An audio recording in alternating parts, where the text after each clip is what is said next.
Allah. Biri sevəcək, biri seviləcək. Toxunda mən qalacam. Xeyirsizlərdən xeyir gedir. Belə. Hə, danış.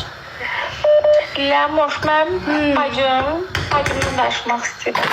Yalandan bacınla danışma, danış görək nə deyirsən. Valla bacımla danışmaq istəyirəm. Səni izləyir. Yoldaşı onun müğənnidir, amma belə məşhur deyil də toylarda. Bütün günü onun telefonuna her şey qoşub da, her şey bu Kidissat proqramlarını qoşub yoldaşına, dostlarının yanında nə danışır, nə eləyir, hamısını qulaq asır, eləyir. Hər şeydə sübut olunur ki, oğlan xəyanət eləmir. Amma çürüdür də çürüdür. Nə bircə da sən bacım? Qatıq bircədir. O xatan da. Qısqancdı onda, hə?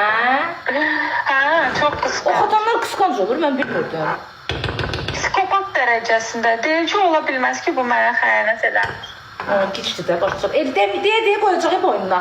Kişilərə bir şeyi əgər eləmirsə, eləyirsən deyirsə, kişi bəlkə də eləmirsə də beyninə soxacaq gedib eləyəcək. Daş onun qız başına. Elə də gözəldir ki, elə gözəl. Az gözəlliyinədir bəyəm xəyanət, küsən başına. Camaat gül kimi arvadın evdə qoyur, nasbəri oxşayan arvadlarını. Oxula kimi qızlar. Gedib tıxlapostdan yapışır. Yox, qız gözəldir qız. Bacımı deyirəm gözəlliyinə deyir. Xəyanət edən gözəlliyə baxmır, deyirəm, kül başına. Elə gözəllərlə xəyanət. Mən eləmir də, həqiqətən eləmir. Mənə nə edirsən, mənim ərimdir, get bacıma dedə. Yox, mən sənə deyirəm, o eşidir də ona bilirək sözlərimi deyib. Ay qız, ağlığı yığ başıma, mənim bir dənə padruqam var idi, eşidirsən, adı nədir az bacığın? Zülfiyə. Az Zülfiyələr başa sıçasın. Mənə eşidirsən məni, ay qız. Yaxşılardan görə, eşidirsən məni, sən nə görəm Zülfiyə ilə eləm, Zülfüş, canım. Yadında bir şey saxla, kişi əgər eləmirsə xəyanət, deyib elətdirəcəksən. Bu sözü deyirəm deyil. Əldən gedir kişi, muş idid. Özdə kişiyə qısqandığını göstərmək. Özdə nə olsun ərindi? Asıyan da. Özdə nə olsun ərindi? Kişiyə qısqandığını göstərmək. Göstərdinsə eşeğin umir. Qoyacaq özün dağın təpəsinə, telequlliyə. Oradan ayaqlarını sallayıb baxacaqsan ki, bu mənim cibimdədir, bu mənim əlimdədir, nə olsun ərindi? Bir dənə qısqanmaqlı hiss elətdirək sevgilin də o heç. Sübut hər dəqiqə elətdirdin, dır. Oğlan deyəcək ki, bu özünə güvənmir. Bu görünə gündədir ki, məni hamıya qısqanır. Özünü göyünə apar, qoya səni qısqansın. Deyirəm, mənim tayım bərabərim yoxdur. Mənim deyirəm, rəqabət aparacağım qız yoxdur. Qızlar mənlə rəqabət apar. Yansı onun başına kirlənmiş. WhatsApp'ını da özünə götürüb, Instagram'ını da.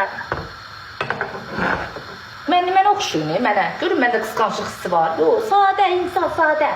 Ay kanunu mənə atardın da mənə qoymayın onu. Mənim canlıma şey yatanda spam gəlir. O mıncıqdır nədir? Ailişi də çox sevirik, çox. Allah gözəl bəxtə. Sən bacının dərdini çəkəcək, öz dərdini çək. Sevgilim var. Evliyəm mən. Bacın olsa narahat olma. Əgər onu başa salır gələndən sonra. Sən o fikirdə eləmə. Mənə bax, sən ərdəsən?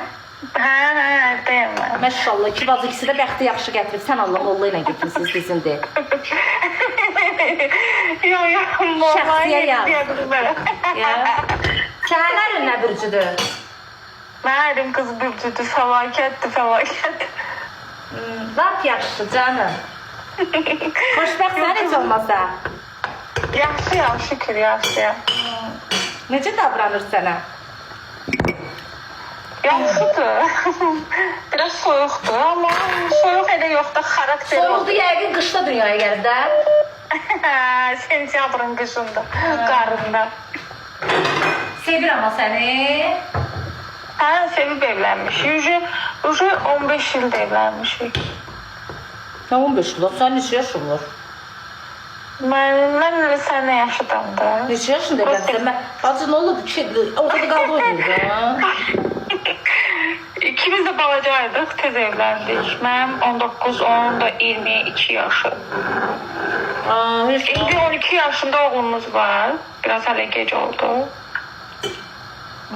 Ne bileyim gez getdiniz ay bacı. Uşağıma şükür də uşağa görə yaxşıdır. Lap yaxşı, Allah xoşbəxt. Peşman da deyiləm. Hər şeyə görə də ailə dağıtmaq olmaz ki. Bacıma ağıl verək, üzrə yox. Verirəm. İnarsın onu 3 dəfə mən gətirəcəm məhkəmədən. Boş şeydən. Nə? Bir sübut yok, bir dəlil yok. Valla, Üzük ayıp çok olur. iyi kız. Lap yaxşı, Allah sizi xoşbəxt eləsin. Hadi canım, hadi. Mutluluklar beceyin. Sağ ol canım. Azığa da sana da. sağ versin. Yerim.